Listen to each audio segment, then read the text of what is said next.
नमस्ते भगवान। कई बार हम अल्पज्ञ एवं तुच्छ श्रावक आप जैसे महान ज्ञानी महाव्रती संत को जिनवाणी भेंट करते हैं, यह कितना उचित है? कायदे से तो हमें आप जैसे संतों से जिनवाणी भेंट में लेनी चाहिए स्वाध्याय है तो। नमस्ते। अब हमारे पास है ही नहीं तो हम क्या देंगे? फिर भी देव मुनिराजों के लिए उपकरण भेंट करो तो क्या करेंगे? या तो पिछी या कमंडल या फिर वो जो शास्त्र स्वाध्याय करना चाहते हैं वो। तो पूछ लिया जाए कि गुरुवर कौन से शास्त्र का स्वाध्याय इस बार आप करने वाले हैं, ताकि मुझे वो उपकरण वो शास्त्र आपको देने का अवसर मिले। और फिर उचित और योग्य शास्त्र ही दें तो ज़्यादा अच्छा, और नहीं तो बोली लगती है और फिर जहाँ पूजा की किताब रखी हो, विधान की रखी हो, कोई रखी हो, उसको लपेटा और महाराज जी को शास्त्र भेंट कर दिया। हमारे यहाँ सोने की चांदी की ईंट बनना और शास्त्र दान गुरु को भेंट करना ये बहुत जल्दी हो जाता है। सोने की ईंट बनाने में भी देर नहीं लगती है। 1 रुपये का कागज आता है, पन्नी, उसको लपेटते हैं और ईंट सोने की हो जाती है, चांदी की हो जाती है। और बाकायदा रेट भी उसका वही रहता है। सोने वाली का 11,000 रहता है, चांदी वाली का कम भी हो सकता है। तो ऐसे जो भेंट दे देते हैं उसके लिए तो आप कह सकते हैं कि ऐसा करना ठीक नहीं है, लेकिन योग्य और उचित और उत्तम शास्त्र जो स्वाध्याय की उनकी रुचि है या उनके क्रम में आने वाला है वो शास्त्र भेंट करना ज़्यादा ठीक है। ओम नमस्तुगन। प्रेरणा बहुत अच्छी सी पुस्तकें हैं, बहुत अच्छे शास्त्र की वचन हैं, प्राचीन शास्त्रों का प्रकाशन है। उस तरह की प्रवृत्ति भी शास्त्र दान में आती है। नमस्तुगन। प्रेरणा शाह सागवाड़ा से, आत्महित को जानने के लिए अहित से निवृत्ति और हित में प्रवृत्ति हो सकती है। जीवन में सुख शांति और समृद्धि की अनुभूति कर सकते हैं, कैसे? नमस्ते। हिताहित प्राप्ति परिहार समर्थम ही प्रमाणम ततो ज्ञान में तत्। ये सब ज्ञान से ही संभव है। ज्ञानाभ्यास करने से उपेक्षा फल माध्यस्य शेषस्य दान हानधि। शास्त्र का अभ्यास करने से, जिनवाणी का अभ्यास करने से क्या छोड़ने योग्य है उसके प्रति उपेक्षा की बुद्धि आती है। क्या ग्रहण करने योग्य है उसे ग्रहण करने का भाव बनता है। क्या जीवन के लिए, जीव के लिए उचित है वह मार्ग मालूम पड़ता है। इसलिए सतत भाव और विवेक पूर्वक सच्चे साथियों के साथ में स्वाध्याय करते रहना चाहिए। फिर जीवन के हर मोड़ पर एक समझ बनी रहती है कि इस रास्ते से चलें जिससे से ज़्यादा कर्मों की निजरा हो और पापों से बच सकें। ओम नमस्तुगन। सनत जिन बांसवाड़ा से, गुरुदेव, किसी की मृत्यु के बाद जो बाल उतारे जाते हैं, क्या यह जैनागम के अनुसार सही है? और यदि सही है तो कितनी पीढ़ी तक बालों को मुंडन कराना चाहिए? देखो, इस ज़माने में एक बार उतरवाने जाओ तो 150 रुपये खर्च हो जाते हैं। ऐसे मौके पर एक बार करवा लो तो 6 महीने तक तो वो ठीक से आते ही नहीं है। सबसे बड़ा फायदा तो एक ये है। दूसरी बात है कि जो रीति नीति समाज में चलती हैं वो ठीक ही हैं, सर्वथा उनको दुत्कार नहीं सकते हैं, चाहे वो कुछ चीज़ें वैदिक परंपरा से आई हों, लेकिन एक प्रतीक है। बाल उतरवा देना का मतलब सिर पर से छाया उतर गई, हमारे दादाजी चले गए, तो एक प्रतीक भी है, एक पहचान भी है, एक आभार भी कह सकते हैं। तो कई लोग करवाते हैं पूरा मुंडन, और फिर अति निकट के रिश्तों में तो करवाते ही हैं, और दूर के रिश्ते हों, थोड़े से 2-3 पीढ़ी दूर के हों तो नहीं भी करवाते हैं, करवाते हैं। लेकिन ये मूलतः ये वैदिक परंपरा है। बाकी त्रिवर्णाचारों में इसके संबंध में ज़्यादा उल्लेख नहीं आता है। एक टाइप की रूढ़ी है जैसे, फिर भी तो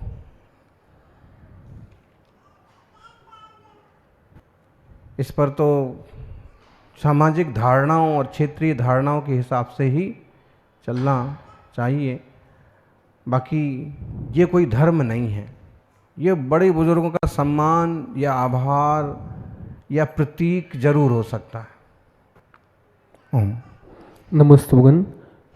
खुले बाल रखने एवं सिर को नहीं ढकने का हमारे जीवन पर क्या प्रभाव पड़ता है, और गुरु के समीप, भगवान के समीप हमें कौन कौन सी मर्यादा का पालन करना चाहिए?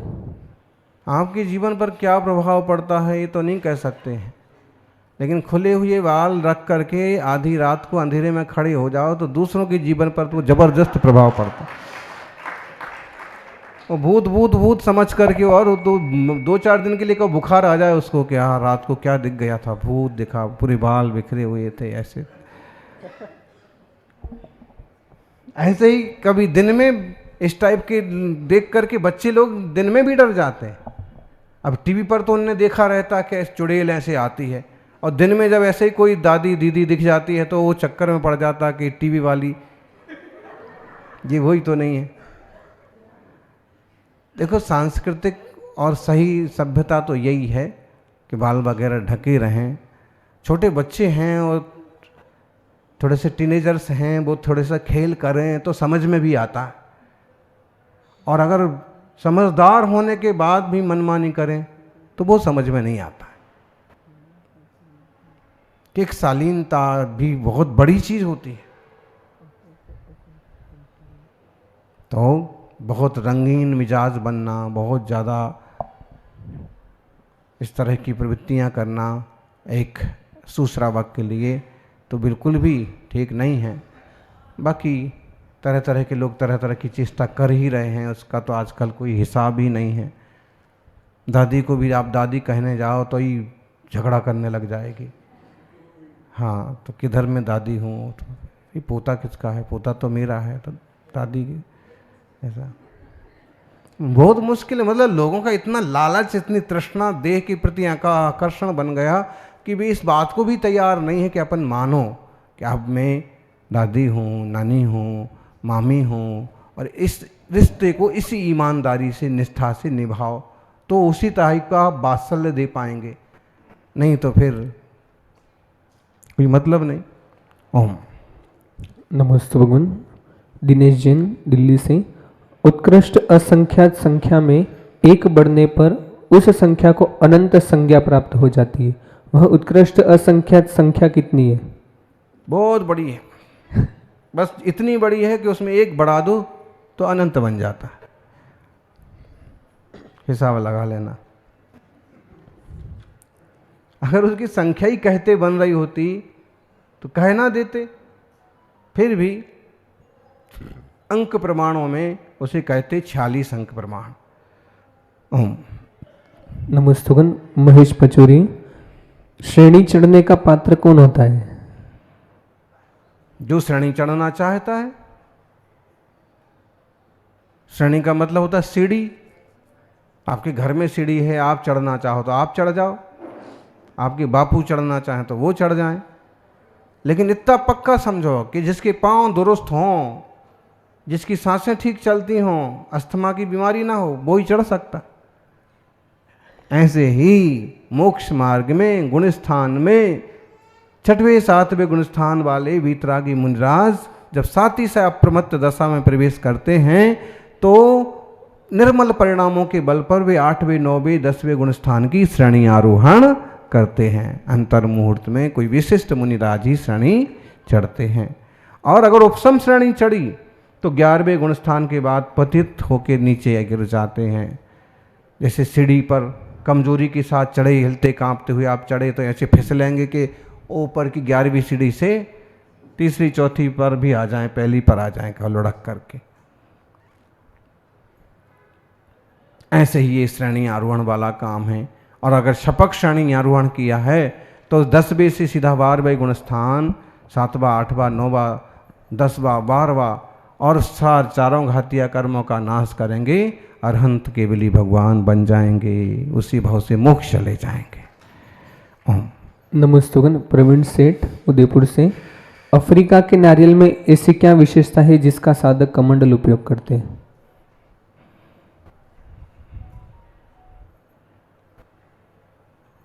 यही विशेषता है कि वो इतना बड़ा होता है कि उसमें भरा हुआ पानी 24 घंटे तक चल जाता है। आपके यहाँ का नारियल बड़ा कर लेना उतना बड़ा, तो आपके यहाँ का भी काम में आ सकता है। संग में बनाए सीधे संग। हाँ, और ख़ास बात है कि वो एक ही फल होता है और उस एक फल को इस ढंग से बीच में से इस तरह से जुड़ा होता है और उसको 2 भाग करते हैं तो 2 नारियल जैसे 2 कमंडल बन जाते हैं। तो वो एक ही है, अखंड है।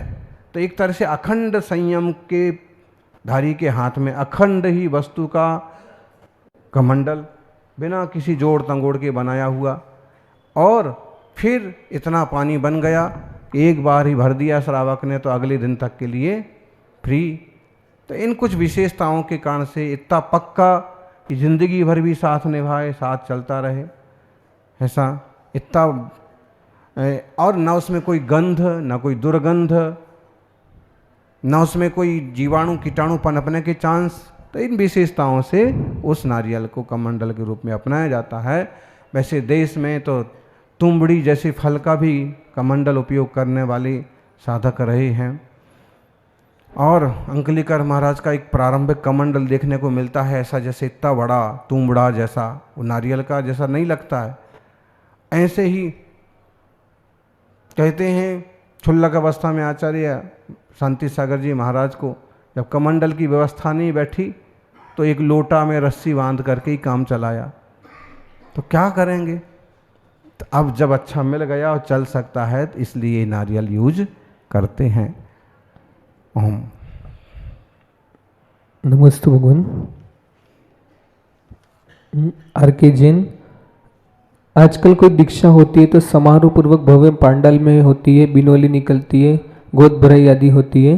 पहले जब साधक दीक्षा का भाव होता था तो वो तुरंत जंगल में जाकर गुरुदेव से दीक्षा लेते थे, बिनोली नहीं कोई निकलती थी और समाज को भी पता नहीं चलता था कि इनकी दीक्षा है। खास वैराग्य की परिपक्वता, कहते हैं प्रभु तीर्थंकर को जब वैराग होता है तो कुछ बोलते ही नहीं है, और मुहूर्त अंतर मुहूर्त 2 मुहूर्त में तो सीधा चल पड़ते हैं। तब तक पालकी भी लेके आ जाते, देवता आगे की यात्रा भी चल पड़ती, सब चीज़ें हो जाती, लेकिन वो ये तक नहीं बोलते कि दीक्षा लेने जा रहे, मौन ही ले लेते हैं सीधा। फिर माँ बाप समझते हैं, फिर मनाते हैं, वो सब चीज़ें हैं। तो वैराग्य जिनका पक्का है उनके लिए ना बिनौली चाहिए, ना गोद भराई चाहिए, ना कुछ नहीं चाहिए। लेकिन इस युग में जब समाज जनों के बीच में ही साधक आगे बढ़ रहे हैं तो इस समाज को संतुष्ट कर देना भी सही है, परिवार को संतुष्ट कर देना भी सही है, और एक पूरी ढंग से विदा ले लेना कि अब कोई हमारा आपसे कोई जंजाल नहीं है, जो कुछ देना लेना है गोद में भर लो, ले लो, दे लो, ख़त्म करो। तो एक वैराग्य की वर्धक का हो, फिर मेहंदी भी लगाई जाएगी, फिसलने वाला होगा तो मेहंदी में ही फिसल जाएगा। बढ़िया, इतनी बढ़िया मेहंदी लगाती, इतनी सारी छोरियां मेहंदी लगा रही हैं, ठीक है। तो एक तरह से कुछ परीक्षाएं भी हैं, कुछ लेन देन भी है, कुछ वैराग्य भी है, कुछ विदाई का एक आयोजन भी है। तो एक तरह से इसको सामाजिक रीति नीति का रूप दे दिया गया। फिर नाम तक बदल देते हैं ताकि कल अपने पुराने नाम के चक्कर में ना पड़ा रहे। और फिर भी कई लोग लिख ही लेते ना, दिल्ली वाले या वो गाने वाले गा रहे थे हैं, तो गाँव के नाम भी नहीं जोड़ना चाहिए।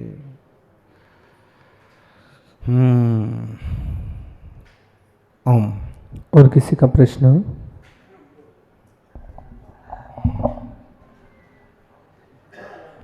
जल्दी जल्दी कर लीजिए।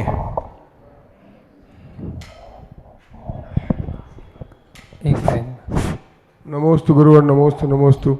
अति विश्वास करने में भी धोखा हो जाता है महाराज जी। बिल्कुल, दगा किसी का सगा नहीं है, नहीं किया तो करके देखो। जिस भाई ने दगा किया है उसका जाकर कर देखो। एक बड़ा भाई अगर माता पिताजी छोटी उम्र में देहांत हो जाए, वो छोटे भाइयों को पाल पोस के बड़ा करता है, सक्षम करता है। बड़े होने के बाद में छोटे भाई उसकी संपत्ति हड़प लेते हैं। उसको कोर्ट में जाना चाहिए या गुरु की शरण में जाना चाहिए। नमस्ते। बड़े भाई को देखा, जब उसने इतना जिंदगी भर छोटे के लिए इतना किया है, तो बुद्धिमानी तो यही है कि जब जिंदगी भर इसके लिए किया है तो थोड़ा और सही। अब इसका अपना हिस्सा भी इसने हत्या लिया तो वो भी छोड़ो, और उसको अपने रास्ते, ऐसा रास्ता अपनाओ कि ताकि अब जब तुमने ज़िंदगी भर ही अच्छा किया तो आप काहे को यही सोच लो कि सांप को दूध पिलाया है, आप पिलाया ही है तो थोड़ा और पिला दो। अब आपकी संतान हैं, उनके लिए कुछ और प्रबंध करते बनता है तो वो करो, नहीं तो ध्यान रखो वो भी अपना भाग्य लेके आए हैं। जैसे जीरो में से आपने उसको हीरो बना दिया, इन्हें भी कोई निमित्त मिल जाएगा, ये भी कोई सक्षम निकल जाएंगे, अपने पाँव पर खड़े हो जाएंगे। ऐसे में भाग्य को ज़्यादा सम्मान देना होगा। पुरुषार्थ तो करो, लेकिन अगर आप सांप के लिए न्योले बन जाएंगे तो ये देखा जाए तो अभी तक काहे को पोषण किया फिर उसका। जब पता मतलब ऐसा होता है, ये बात सही है कि किसी पर अति विश्वास करो, अति विकास करो, और कभी वो ऐसे माथे पड़ता है, ऐसा उल्टा पड़ता है कि आपकी अच्छी खासी प्रतिष्ठा, अच्छा खासा संपत्ति समृद्धि को भी मात दे देता है। तो अब बुद्धिमान यही है कि जब इतना अभी तक इसका भला किया तो थोड़ा और सही, भले अपन नुकसान झेल के कर लो। तो वो बुद्धिमानी विवेक यही है। और बाकी आम संसारी तो उसको मजा चखाएगा,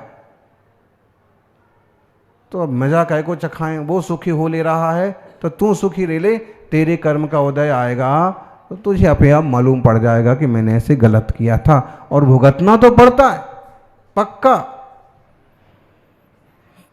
तो अपन दया और करुणा से ही वृत्तियां करें, कहीं ना कहीं अपने लिए भी रास्ता मिलेगा। ओम नमो भगवान। गुरुदेव, दीपावली को लेकर व्यापारों में भी ऐसे होता है, खूब अच्छा दोस्त हो और व्यापार खड़ा करो साथ में, और कई बार वो ऐसा हाथ मारता है कि आप फिर देखते ही रह जाते। फिर वो कहता है किसने कहा था कि सांझी में व्यापार करो, और अभी है अब तो तू जान, और संपत्ति लेके खुद रवाना होता है और कर्ज आपके माथे पटक जाता है।